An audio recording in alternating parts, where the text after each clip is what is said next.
안녕하세요. 세종특별자치시 교육청 2025학년도 9월 전국연합학력평가 생활과 윤리교과를 분석해 보도록 하겠습니다. 이번 9월 전국연합학력평가의 경우에는 비교적 난이도가 평이하게 출제되었는데요.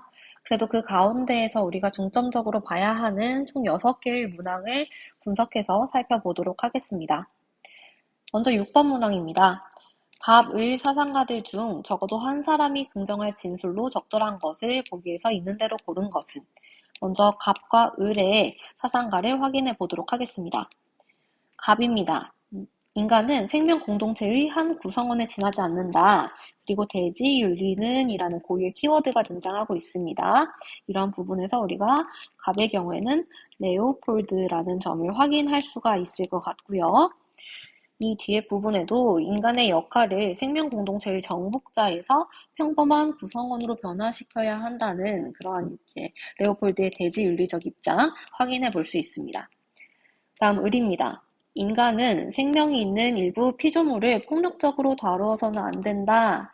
왜냐하면 그것은 인간의 자기 자신에 대한 의무에 배치되기 때문이다 라고 이제 설명하는 부분이 등장하는데, 인간에 대한 인간의 의무를 설명하는 칸트의 입장을 확인해 볼 수 있겠습니다.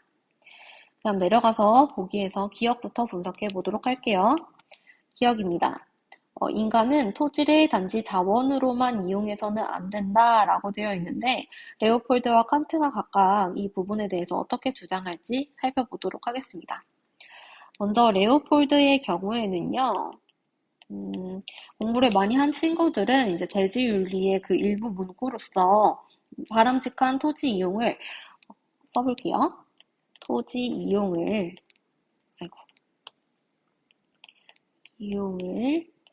오직 경제적인 차원에서 경제적 문제로만 생각하지 말라라는 부분을 확인한 적이 있으실 겁니다. 여기서 우리가 주의 깊게 봐야 되는 건 오직 경제적 문제로만 생각하지는 말라는 거예요. 즉, 경제적 문제로 생각해도 되지만 동시에 우리가 윤리적이고 또 심리적인 관점에서 토지 이용을 바라봐야 된다라는 것을 촉구하고 있습니다. 그러한 점에서 인간은 토지를 단지 자원으로만 이용해서는 안 된다. 레오폴드의 입장이라고 표기를 해볼 수가 있을 것 같고요. 칸트 생각해 볼게요. 칸트의 경우에는 토지의 경우 인간 외에 다른 존재라고 생각을 해볼 수가 있겠습니다. 토지는 인간 외의 존재이고요. 그런데 칸트의 윤리 이론은 인간 중심 윤리이기 때문에 이러한 인간 외 존재에 대한 우리가 어떤 도덕적인 보호나 존중의 의무는 없다라고 분류를 해볼 수가 있겠어요. 따라서 토지는 단지 자원으로만도 이용이 가능하다라고 표기할 수 있습니다. 그래서 칸트 입장은 X입니다. 그 다음 이제 니은으로 넘어갈게요. 생명 없는 존재의 파괴가 생명 없는 존재라는 것은 여기서 무생물을 얘기하는 것 같은데요. 그렇죠? 무생물의 파괴가 도덕적으로 정당한 경우는 없다 이렇게 되어 있습니다. 돌멩이와 흙 같은 것을 파괴하는 것에 대해서 이제 얘기를 하고 있는데, 이거 이제 옆에서 니은 분석해 볼게요. 먼저 레오폴드부터 생각해 보겠습니다. 레오폴드의 경우에는 대지윤리를 주장하고 있고, 그리고 그의 사상은 전체주의적인 관점을 가지고 있다라고 얘기를 할 수가 있는데, 물론 레오폴드가 대지가 중요하다라고 얘기는 했지만, 그러한 점에서 무생물도 토지 공동체의 일원으로서 간주가 될 수는 있겠지만요, 전체주의적인 관점에서는 전체가 즉 다시 말해 전체 생태계의 통합성이나 또는 안정성이 개별 존재보다 훨씬 중요하다라고 얘기할 수 있겠어요. 그렇기 때문에 개별적인 존재, 그것이 이제 무생물일 때 그것의 파괴가 도덕적으로 정당한 경우가 발생할 수 있습니다. 그래서 X라고 표기를 해볼 수가 있겠고요. 그 다음 칸트의 경우에는 더 말할 것이 없는 게 인간 중심 윤리잖아요. 그러니까 돌멩이나 흙 같은 무생물을 파괴하는 것을 금지시킬 만한 그런 이제 정당화 조건이 없기 때문에 칸트의 경우에도 X라고 얘기를 할 수가 있겠고요. 그 다음 디귿으로 넘어가겠습니다. 자연에 속하면서 권리를 가질 수 있는 개별 존재가 있다 이렇게 되어 있습니다. 즉 다시 말해서 자연계에 속해 있으면서도 권리를 지니는 개별 존재가 있냐라는 것인데요. 디귿, 레오폴드의 관점부터 먼저 생각을 해보면 사실 레오폴드는 개별 존재의 어떤 권리에 대해서 직접적으로 언급한 바는 없습니다. 하지만 우리가 이제 생각할 때 자연 안에 속하는 것들, 즉 이제 생태계를 얘기하는 것이죠. 생태계. 그리고 생태계 안에 충분히 다른 이제 개별적 존재들이 내포될 수 있다는 점을 고려한다면, 그러면 우리가, 나름대로 이제 좀 큰 관점에서는 권리를 인정할 수도 있을 것 같다는 생각이 듭니다. 권리 인정 가능? 그런데 이 부분에 대해서는 레오폴드가 직접적으로 언급한 바가 없기 때문에 사실 조금은 애매한 게 사실입니다. 그래서 이제 세모 표시로 좀 표기를 해볼 것 같고요. 그 다음 이제 칸트의 입장을 생각해 볼게요. 칸트의 경우에는 인간 중심 윤리인데 이 인간은 분명히 자연 안에 속하는 존재잖아요. 자연 안에 속하는 존재. 그러니까 당연히 인간은 권리를 가지고 있고, 인간은 도덕적 권리를 가지고 있는 존재이니까 해당 선지에서 O로 표기할 수 있을 것 같습니다. 지금 문제가 적어도 한 사람만이 긍정할 진술이면 괜찮기 때문에 그런 점에서 디귿 선지도 사실은 맞는 것으로 칸트 입장만으로도 충분히 맞는 것이라 분류해 볼 수가 있겠고요. 그 다음 리을 선지로 가겠습니다. 자신 이외의 존재에 대한 도덕적 의무는 성립 불가능하다 이렇게 되어 있어요. 레오폴드의 경우에는 자신이라는 게 이제 인간인 나로서 생각했을 때 인간 외의 생태계 전체에 대한 생명 공동체 전체에 대한 우리는 도덕적 의무를 가지고 있기 때문에 그러한 점에서 성립 가능하다라고 얘기를 할 수가 있겠죠. 그래서 이게 레오폴드 입장에서 X이고요. 그 다음 칸트의 입장을 생각했을 때 자신 이외의 존재, 자신이라는 것은 사실은 이제 나만을 얘기하는 것인데 칸트는 인간이라면, 즉 이성적 존재자라면 모두 다 도덕적 의무의 대상이 됩니다. 근데 이 도덕적 의무의 대상이 되는 이성적 존재자 안에 나만 있는 건 아니잖아요. 나와 타인이 있죠. 그렇죠? 그래서 이런 타인을 고려한다면, 타인의 존재를 생각한다면 타인에 대한 도덕적 의무 충분히 성립 가능하죠. 그러니까 X라고 표기해 볼 수가 있겠고, 그래서 한 사람만이 긍정할 진술은 기억과 디귿이 되겠습니다. 니은과 리을은 아니고요. 그래서 답은 2번이라고 체크를 해보겠습니다. 자, 다음으로 넘어가서 우리 9번을 함께 보도록 할게요. 9번, 갑을 사상가의 입장을 적절한 것을 이제 보기에서 있는 대로 고른 것은 이라고 되어 있어요. 갑부터 보겠습니다. 만인에 대한 전쟁 상태, 이렇게 하면 바로 생각나는 사상가가 있죠? 홉스입니다. 이런 상태에서는 그 어떤 것도 부당한 것이 될 수가 없고요. 리바이어던, 이것도 홉스의 고유 표현이에요. 리바이어던이 없는 곳에서는 법과 정의 그리고 소유도 존재하지 않는다. 이런 부분 확인할 수가 있는데 자연 상태에서 없는 것들에 대해 지금 언급을 하고 있거든요. 자연 상태에서 우리가 존재하지 않는 것, 상태에 존재하지 않는 것으로서 언급된 게 법이 없습니다. 그렇죠? 그 다음 정의가 없다, 존재하지 않는다라고 했는데 정의가 없기 때문에 반대 개념 불의도 존재하지 않는다라고 생각하셔야 됩니다. 그 다음 소유도 존재하지 않는다, 즉 소유권이라는 개념이 성립될 수 없다라는 얘기를 하고 있어요. 그것과 이제 대비해서 아래 을 보도록 하겠습니다. 인간이 공동체를 결성하고 스스로를 정부의 지배하에 두고자 하는 주된 목적은 그들의 소유 보존이다 이런 얘기가 있어요. 이 부분이 굉장히 대비가 되고 있어요. 홉스의 경우에는 소유가 존재하지 않는다라는 문구를 사용했는데 을에서는 자연의 상태에서 자연인들이 사회를 결성하려고 하는 목적이 그들의 소유 보존이래요.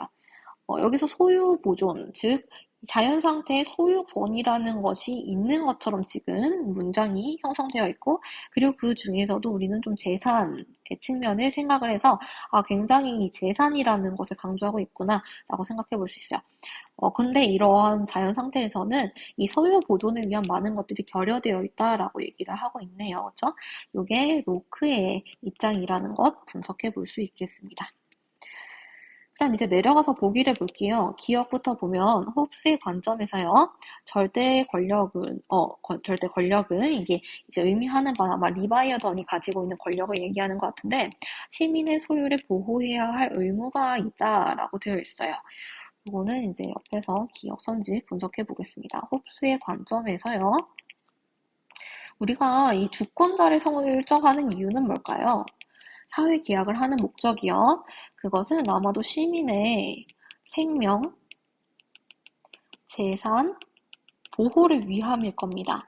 이게 자연 상태에서 불가능하니까 이것을 하기 위해서 사회를 계약한다라고 볼 수 있어요. 그 다음 평화와 안전을 유지하려고 하는 목적도 있습니다. 그런 점에서 시민의 소유를 보호하기 위해서 우리가 절대 권력을 형성하고 그러므로 절대 권력은 이 소유를 보호할 의무가 있다라고 표기를 할 수 있을 것 같아요. 그러니까 기억 선지는 맞는 선지라고 분류를 할 수 있겠고요.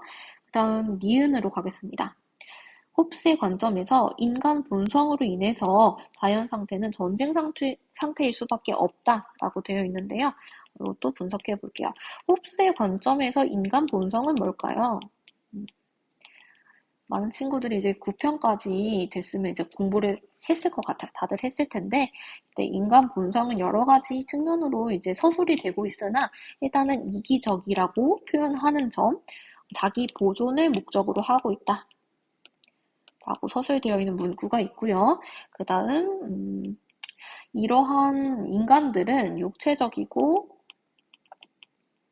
정신적 능력이 평등하다라는 이제 부분도 여러분이 아마도 제시문을 통해서 확인한 적이 있을 겁니다. 과거 기출에서요. 그 다음 마지막 세 번째 측면이 이제 제일 좀 방점이 되는, 중심이 되는 부분인 것 같은데요. 경쟁심, 명예욕, 그리고 상호 불신. 이 세 가지가 자연인이 가지고 있는 본성이에요. 그렇기 때문에 이러한 측면에서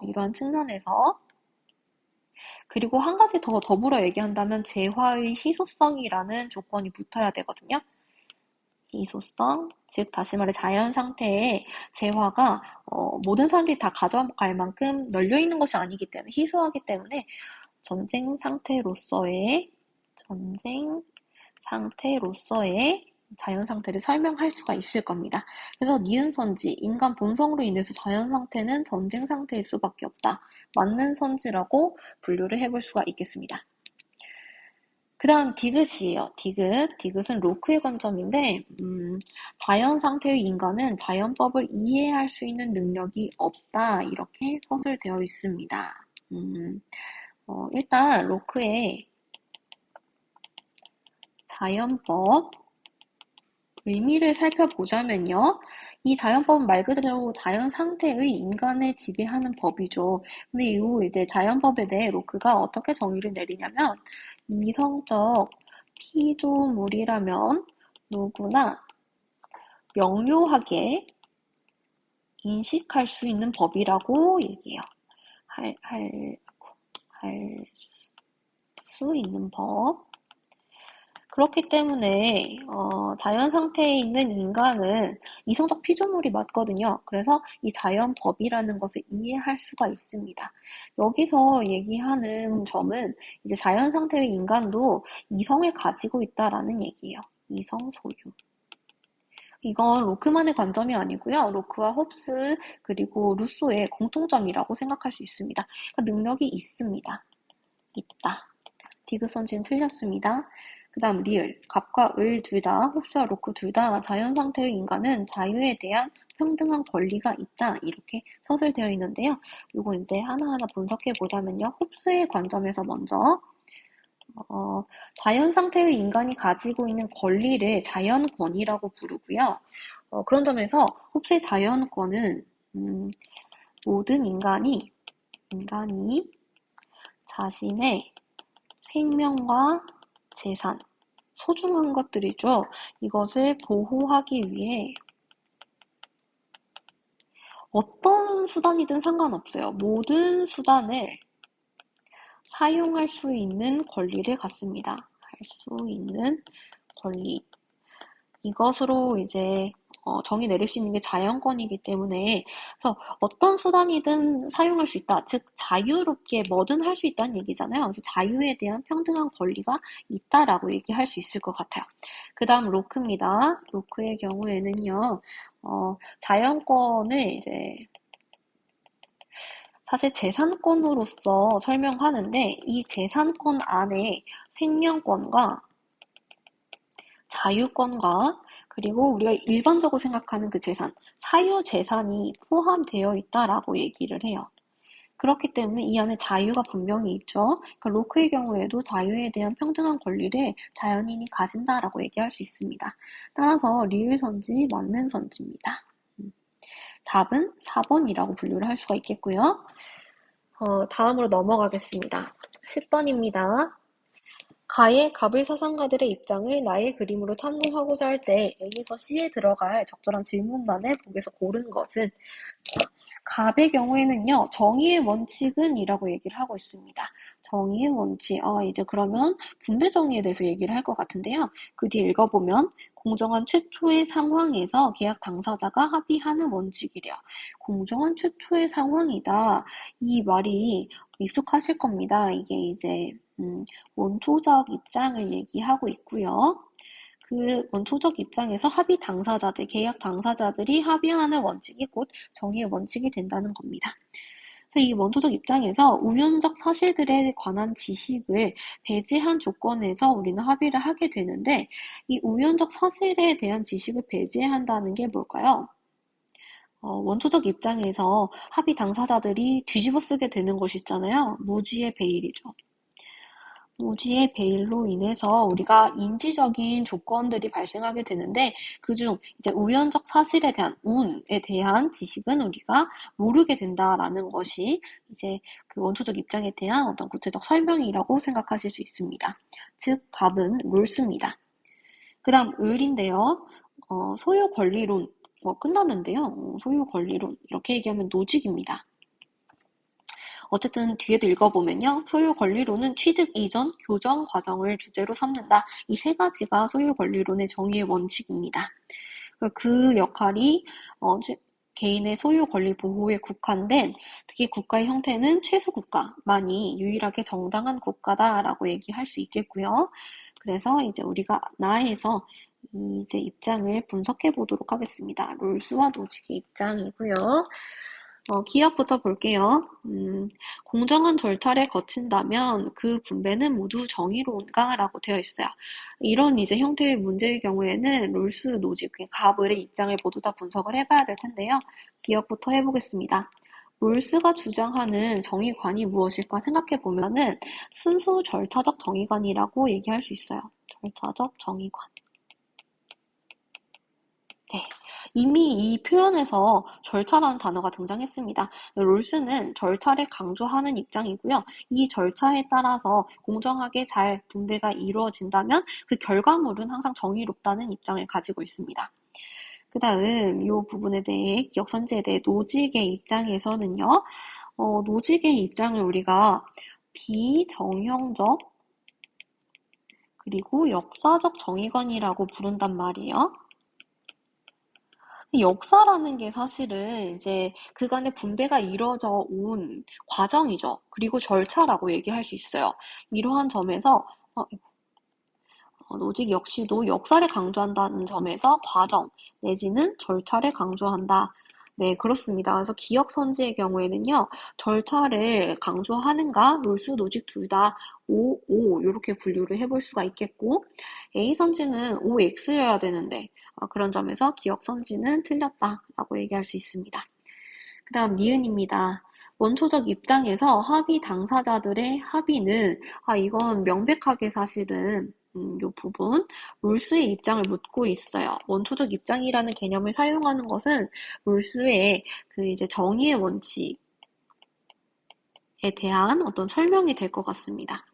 그래서 원초적 입장에서 합의 당사자들의 합의는, 즉 정의의 원칙은 호혜적인 사회를 지향하게 되는가, 이렇게 되어 있는데요. 우리가 이 부분과 관련해서는 롤스의 특히 차등의 원칙을 좀 생각해 볼 필요가 있어요. 정의의 원칙 중 하나인 차등의 원칙, 제2원칙 중에서도 두 번째 원칙이죠. 근데 이 차등의 원칙은 모든 성원, 즉 모든 구성원을 고려한 상호 이익의 원칙이거든요. 상호 이익의 원칙. 그리고 이 상호 이익의 원칙의 또 다른 표현이 호혜성의 원칙이에요. 그렇기 때문에 일단 결론적으로 얘기하자면 룰스의 정의의 원칙은 호혜적인 사회를 지향하고 있습니다. 그리고 이제 우리가 좀 분석적으로 살펴본다면 차등의 원칙의 의미를 생각했을 때 가장 직관적이고 직접적인 의미가 최소 수혜자에게 최대의 이익이 되는 방식으로 분배를 하라라는 거잖아요. 근데 여기서 이렇게 최소 수혜자에게 최대 이익이 되면 다른 구성원에게는 손해가 되느냐? 그렇지 않습니다. 최소 수혜자에게 최대 이익을 보장할 때 모든 구성원에게 이익이 되거든요. 이게 그러니까 차등의 원칙은 최소 수혜자에게도 좋고 나머지 구성원들에게도 모두 좋은 상호 간의 이익을 지향하고 있는 원칙이요. 즉 호혜적인 사회를 지향하고 있습니다. 그런 점에서 롤스 입장에서 니은 선지, 맞는 선지고요. 노직에게서는 분별이 불가능할 것 같습니다. 어쨌든 B는 롤스에게 맞는 선지여야 되기 때문에 니은은 맞다 표시해 볼 수 있겠고, 그 다음 디귿으로 넘어가겠습니다. 최소 국가 물어본 노직 고유의 입장이고요. 시민들의 권리를 차별적으로 보호하는가, 이 부분은 여러분이 최소 국가와 노직의 최소 국가와 그리고 극소 국가라는 개념을 좀 비교를 하실 수 있어야 돼요. 노직의 최소 국가는 국가의 가장 이상적인 형태이고, 그리고 국가 발전의 최종 단계라고 얘기할 수 있는데, 이 직전의 단계가 극소 국가이거든요. 극소 국가의 경우에는 이제 구성원들 중에서 이 땅을 차지하고 있는 그 구성원, 사람들 중에서요, 보호세를 납부하는 사람들만을 보호합니다. 이게 이제 지금 선제서에 묻고 있는 차별적으로 보호한다라는 표현이 될 것 같아요. 차별적 보호. 근데 이 극소 국가가 결국은 최소 국가로 이제 변모하게 되는 이유는, 최소 국가에서는 보호세를 납부한 사람들만 보호하는 게 아니라 모든 구성원을 다 보호하거든요. 원을 보호. 그렇기 때문에 지금 최소 국가가 모든 시민들의 권리를 차별적으로 보호하냐? 그렇지 않습니다. 차별적으로 보호하지 않고 모두 다 보호하게 될 거야. 그런 점에서 이 입장은 노직에게 맞지 않는 선지입니다. 그래서 최소 국가라 물었으니 롤스는 분별할 수 없고 노직에게 X 이렇게 표시해 볼 수 있겠고요. 그 다음 그래서 디귿은 틀렸고 리을 선지 넘어갑니다. 취득 원칙과 이전의 원칙을 충족했다면 그 소유는 모두 정의로운가? 그렇죠. 취득의 원칙과 이전의 원칙을 충족했다면 이 두 가지가 노직의 입장에서 정의의 원칙이잖아요. 그렇기 때문에 이 정의 원칙을 충족했다면 결과물인 소유는 모두 정의롭다라고 당연히 말할 수 있을 것 같습니다. 일단 이 부분에 대해 롤스의 의견은 판별이 불가능하고 노직의 입장은 옵니다. 그렇기 때문에 리을 선지 맞다라고 표기할 수 있고, 답은 4번 니은 리을 이렇게 얘기할 수 있겠어요. 그 다음 넘어가서요 12번입니다. 다음을 주장한 사상가의 입장으로 적절한 것만을 보기에서 고른 것은 묻고 있고, 보기의 내용, 제시문의 내용은요, 시민들의 기본적 자유가 침해될 때 시민 불복종으로 반대한다면 기본적 자유는 더욱 확고해질 수 있다라고 얘기를 하고 있네요. 그렇죠? 시민 불복종의 어떤 조건으로서 기본적 자유의 침해를 얘기하고 있습니다. 이런 부분을 주장한 건 롤스인데요. 마저 읽어볼게요. 시민 불복종은 다수자가 정의감을 갖고 있는 거의 정의로운 사회. 키워드가 나왔습니다. 그렇죠? 거의 정의로운 사회에서만 합당한 행위가 된다. 그리고 거의 정의로운 사회는 공유된 정의관이 존재하는 사회다. 이렇게 얘기를 하고 있어요. 그래서 이런 부분에서 롤스 아래서 보기를 좀 보도록 할게요. 보기 기업부터 보면요. 국가의 처벌이 시민 불복종의 대상이 되는 경우는 없다. 이렇게 되어 있는데 일단 국가의 처벌이라는 것은 거의 정의로운 사회에서는 법에 의해서 이루어지는 것이잖아요. by 법, 형법에 의해서 이루어진다라고 얘기할 수 있습니다. 그런데 롤스 입장에서 형법은 불완전한 절차적 정의를 통해서 제정되는 것이에요. 그렇기 때문에 불완전 절차적 정의의 결과물은 부정의할 수가 있거든요. 할 수 있음. 그래서 국가의 처벌이 부정의할 수도 있어요. 그러므로 시민 불복종의 대상이 되는 경우가 아마도 있을 수 있습니다. 있다라고 얘기해야 될 것 같아요. 그래서 그런 점에서 기억은 틀렸다라고 분석을 해볼 수가 있겠고요. 그 다음 니은 선지로 갑니다. 기본적 자유를 침해한 법에 대한 항거도 정당하지 않을 수 있다 이렇게 되어 있어요. 이 부분은 두 가지 측면으로 생각해 볼 수 있어요.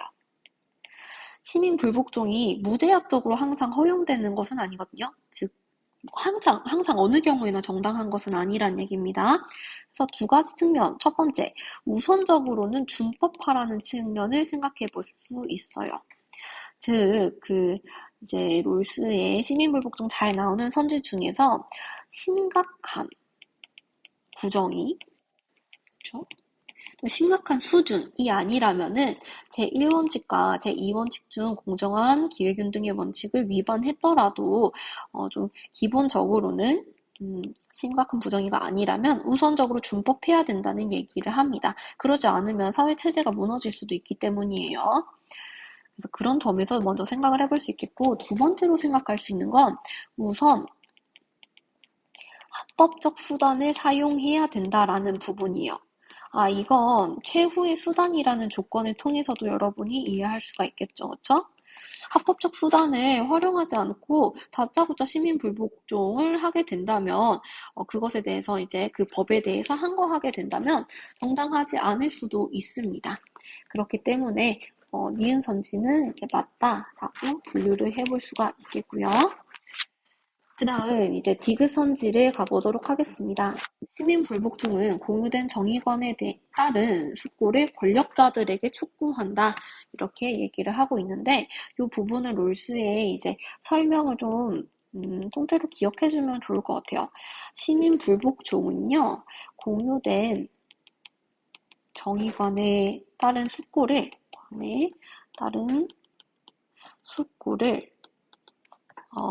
정확한 원전에 있는 표현은 다수자로 하여금 이제 숙고하게끔 하도록 강요한다 이렇게 얘기를 할 수 있을 것 같은데 이 다수자라는 표현에 이제 우리가 해석을 해보자면은 이걸 시민으로 생각할 수 있겠죠. 다수의 시민으로 생각할 수가 있고 그 다음 이 다수의 시민 말고도 어떤 이제 몇몇 정치인으로도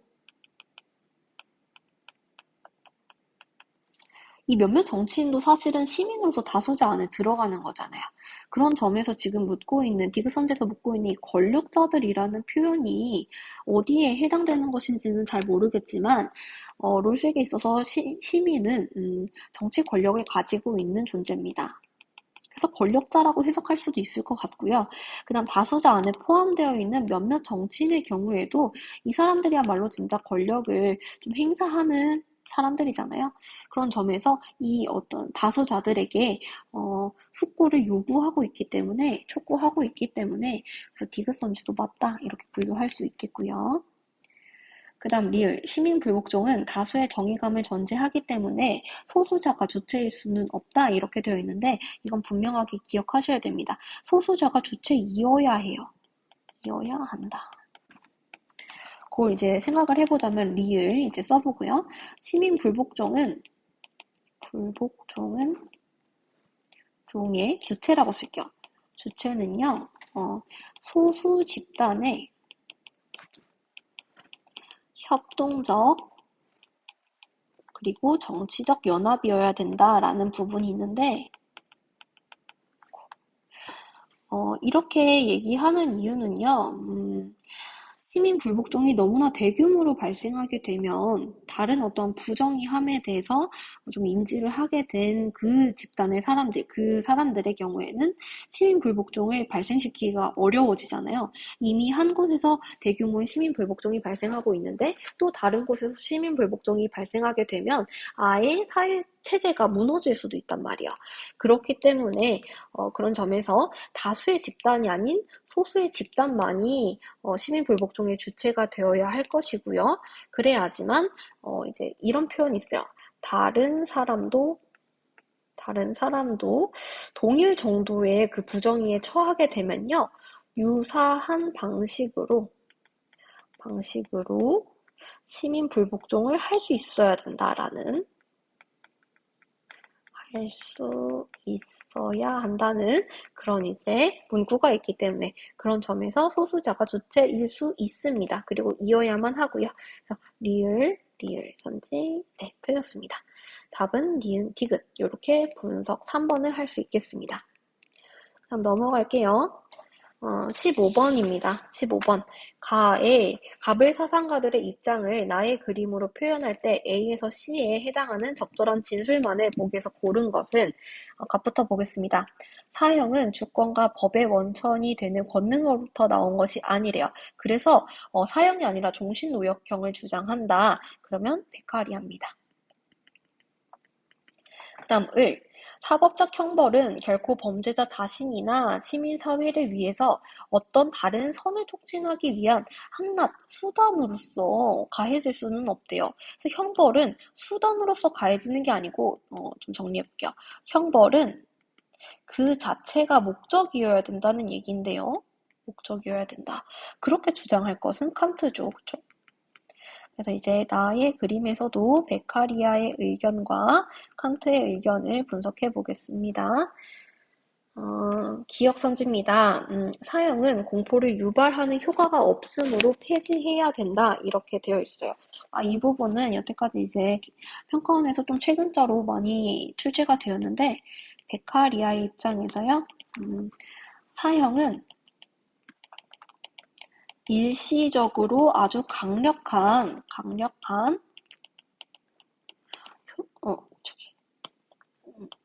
공포를 유발합니다. 유발할 수 있어요. 그런 점에서 공포를 유발하는 효과가 없는 것은 아니거든요. 있는데 분명히 그런데 공리적인 관점에서 생각했을 때 종신노역형이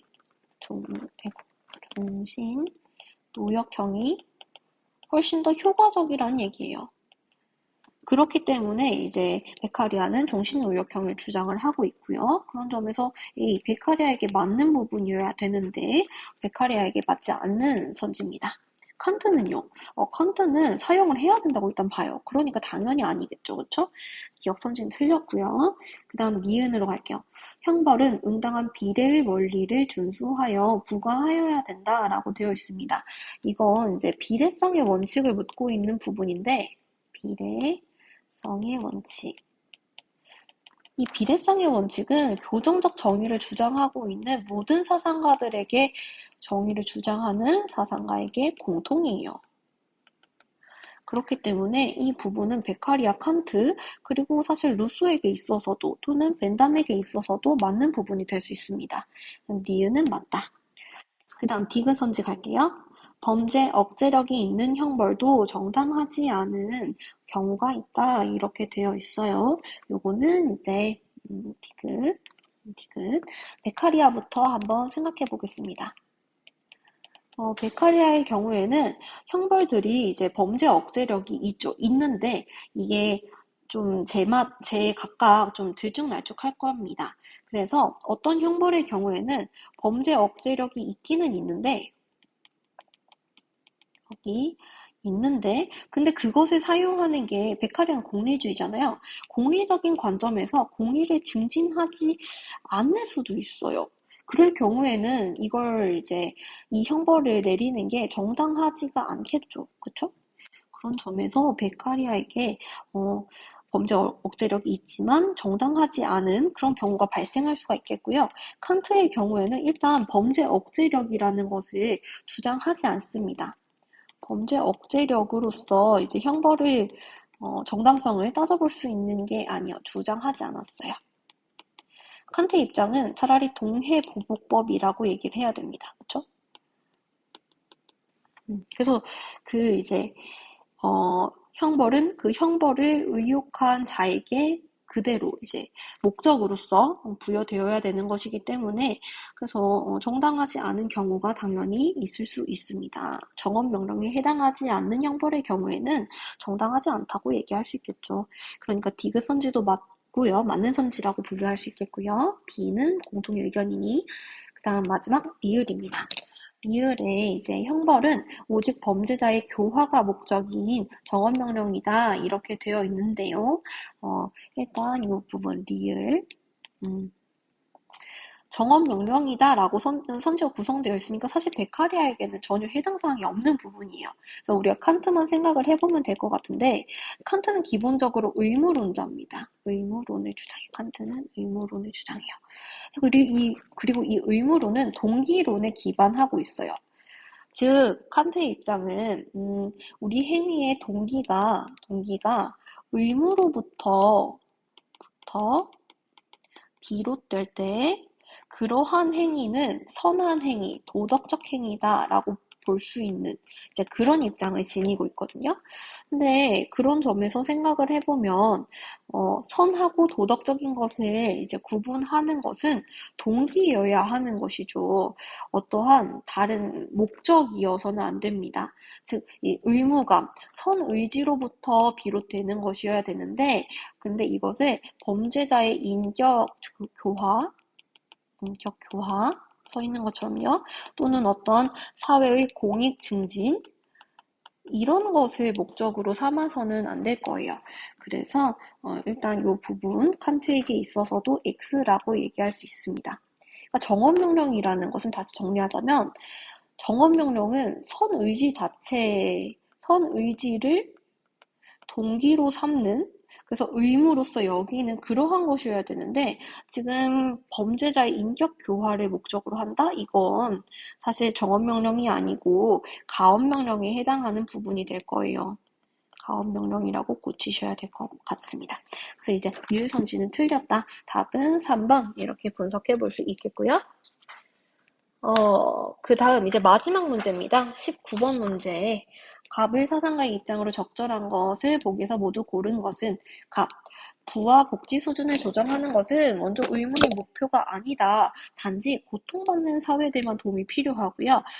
질서 정연한 사회들이 모두 부유하지 않은 것과 마찬가지로 고통받는 사회가 모두 빈곤한 것만은 또 아니라네요. 이러한 부분에서 우리가 생각할 수 있는 것은 어쨌든 원조의 대상이 되는 건 고통받는 사회만이다. 롤스 입장이고요. 그쵸? 그래서 우리가 이 고통받는 사회를 질서정연한 사회로 만들어주기 위해서는 어떻게 해야 될까? 정치 문화를 개선해 주어야 된다. 이게 원조의 방식이다. 라고 얘기할 수 있겠습니다. 다음으로 이제 의뢰는요. 우리는 자신을 위해 소비하느라 원조를 유보하여 절대 빈곤에 빠진 사람을 죽게 방치하고 있습니다. 이는 살인과 동일시 될 수는 없으나 결과가 나쁘다는 점에서 유사하대요. 그래서 윤리는 모든 사람의 이익에 대한 동등한 고려를 요청한다라고 되어 있어요. 그래서 이 부분 이제 아래 부분을 보면 너무 익숙하죠. 이익평등 고려의 원칙인데 이러한 것에 따라서 절대 빈곤에 있는 사람들의 그 빈곤을 해소해주라. 절대 빈곤의 상태에 있는 사람들의 그 개인들의 고통 해소를 목표로 하고 있는 을은 싱어입니다. 싱어. 자, 내려가서 기역부터 보도록 할게요. 기역. 롤스 입장에서요. 정치 제도가 수립된 사회는 원조 대상에서 제외된다. 이렇게 돼 있어요. 근데 요거를 좀 분석해 보자면, 롤스의 입장에서, 원조 대상에서 제외되는 것은 질서 정연한 사회거든요. 질서 정연한 사회. 질서 정연한 사회라는 표현과 여기 정치제도가 수립된 사회가 동일한 표현인가라고 생각을 해보시면 되는데요. 일단 이 질서 정연한 사회는 롤스의 관점에서 두 가지로 또 나뉘어서 구분됩니다. 하나가 자유적 만민의 사회. 그리고 또 다른 하나가 적정 수준의 만민의 사회인데요. 만민의 사회. 둘의 공통점을 얘기한다면 둘 다 인권 보장을 하는 보장의 정치 체제를, 정치 제도를 가지고 있다라고 얘기할 수 있겠습니다. 그래서 이 질서 정연한 사회, 즉 인권 보장을 하는 정치 제도를 지닌 사회만이 원조 대상에서 제외되는데 지금 앞에 보면 그런 어떠한 부연 설명이 없어요. 인권 보장을 하는 정치 제도라는 표현이 아니라 그냥 정치 제도이기 때문에 사실은 이게 부정의한 정치 제도가 될 수도 있잖아요. 그렇죠? 부정의한 정치 제도, 즉 인권을 보장하지 않는 정치 제도, 그런 게 수립된 사회는 원조 대상이 될 수 있어요. 그러니까 제외되는 것이 아닙니다. 늘 제외되는 것은 아니라는 거죠. 원조 대상에 포함될 수도 있어요. 포함 가능하다 이렇게 볼 수 있겠습니다. 그래서 기역은 틀렸고요. 그 다음 니은으로 갑니다. 싱어, 국가 간 부의 불평등이 그 자체로 도덕적 악인 것은 아니다 이렇게 되어 있어요. 이걸 이제 좀 생각을 해볼 텐데요. 니은 선지, 디은 선지. 일단 우리가 이게 롤스 싱어 같이 나와 있으니까 롤스의 관점도 생각해 볼까요? 롤스의 경우에는 부의 불평등이라는 것이 그 자체로 도덕적 악인 것은 아니거든요. 도덕적 악이 아니다. 이건 이제 개인의 부의 불평등도 그렇고요. 그 다음 국가 간의 부의 불평등도 그렇습니다. 사실 이 부의 불평등이라는 것은 국제 문제에 있어 국가 간의 문제로 생각해 봤을 때는 원조의 대상으로 논의되는 부분도 사실 아니에요. 논의 이루어지지 않습니다. 그렇기 때문에 이제 니은 선지는 룰스에게 있어서는 당연히 도덕적 악인 것은 아니다. 맞는 부분이라고 분석이 또 될 수 있을 것 같고요. 그 다음 이제 싱어의 입장에서 이건 싱어를 지금 물어보고 있으니까 싱어의 입장을 생각을 해보면 싱어 입장에서 도덕적 악은 절대 빈곤에 있는 사람이 빈곤의 개인이 고통의 상태에 빠져 있는 거예요. 그렇기 때문에 이 고통을 없애야 된다는 것. 즉, 싱어는 사실 이 공리주의적 관점에서 도덕적 악을 해석할 겁니다. 고통이라는 것이 악이다 라고 얘기할 거예요. 그래서 부의 불평등만으로 이게 곧바로 도덕적 악이라고 표현하기에는 좀 무리가 있습니다. 그렇기 때문에 이 부분에 대해서도 싱어가 맞다라고 표시할 수 있을 것 같네요. 그 다음 디귿입니다. 싱어 입장에서 공리 증진을 의도하지 않은 원조가 정당화될 수 있다 이렇게 되어 있네요. 일단 디귿 롤스도 한번 생각해 볼까요? 롤스의 경우에는 공리 증진을 의도하지 않아도 당연히 원조가 정당화됩니다. 왜냐면 롤스는 공리주의자가 아니잖아요. 주의자가 아니기 때문에 그런 점에서 공리 증진은 전혀 무관한 문제입니다. 공리 증진은 무관.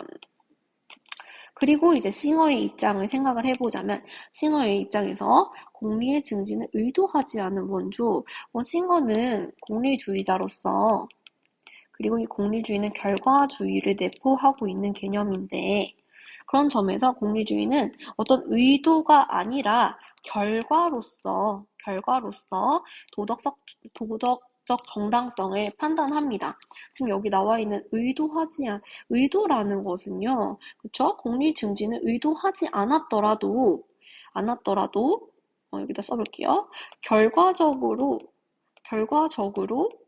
공리 증진이 이루어질 수도 있어요. 그럴 경우에는 의도랑은 전혀 상관없이 결과적으로 공리가 증진되었다는 점 때문에 원조가 정당화될 수 있습니다. 그래서 디귿선지도 맞다 분류해 볼 수 있겠고, 마지막 리을선지인데요. 갑과 을 둘 다 빈곤 국가에 대한 원조는 효과를 고려할 필요가 없다 이렇게 되어 있어요. 이 부분은 좀 까다로울 수도 있는 부분인데 리을선지 롤스부터 따져볼게요. 빈곤 국가에 대한 원조가 롤스 입장에서 이루어질 수도 있습니다. 왜냐면은 롤스는 고통받는 사회가 원조의 대상인데, 그죠? 근데 그 중에서 빈곤한 국가일 수 있잖아요. 즉, 이 원조의 대상이 되는 국가가 고통받는 사회이면서 동시에 빈곤 국가일 수 있습니다. 근데 이것에 대한 원조를 결정할 때, 결정 시에 사실은 이제 롤스는 정치적 원조를 해줘야 된다라고 주장을 하잖아요. 근데 이 정치적 원조를 주장하는 이유가 바로 물질적 원조보다 정치적 원조가 더 효과적이기 때문입니다. 효과적. 이 부분은 롤스의 그 원전에서 발견할 수 있는 부분이에요. 그렇기 때문에 효과를 고려해야겠죠. 해야 됩니다. 효과를 고려했을 때 빈곤국가에 대한 원조가 정치적 원조의 방식으로, 정치적 문화 개선의 방식으로 이루어진다라고 얘기할 수 있어요. 그 다음 이제 싱어의 입장도 비교를 해볼 텐데요. 싱어의 입장에서는 효과라는 건 효율성이고, 그쵸? 원조가 이루어질 때는 반드시 공리 증진의 공리 증진의 효과는 언제나 고려되어야 됩니다. 그러니까 효과를 고려할 필요가 없다? 효과를 고려해야겠죠. 그쵸? 해야 됩니다. 그런 점에서 리을 선지는 롤스에게도 싱어에게도 둘 다 틀린 부분이네요. 그쵸? 그래서 리을 선지가 틀렸다. 이렇게 분석을 해볼 수 있겠어요. 그래서 답은 3번이고요.